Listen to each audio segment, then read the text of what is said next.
আসসালামু আলাইকুম, ঈদ মোবারক।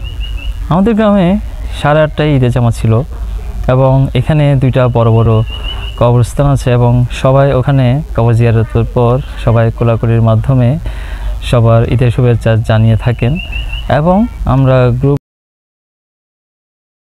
বয়সের এখানে কোনো লিমিট নেই, সবাই একসাথে আমাদের একটা দল হয়ে প্রত্যেক বছর ঘোরা হয়। এবার অনেক দিন পর এই ভরপুর ঘোরাটা হয়েছে সবাই মিলে এবং খুবই ভালো লেগেছে।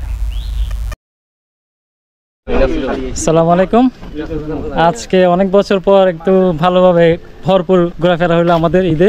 একদম লাস্টের দিকে যেখানে মসজিদ আছে ওখানে হলো চৌধুরী বাড়ি, ওখান থেকে আমরা কবর জিয়ারতের পর সবাই মিলে একসাথে আমরা ঘোরাফেরা শুরু, ভাই বন্ধু বড় ভাই সবাই মিলে আমরা ঘোরাফেরা শুরু করেছিলাম একসাথে।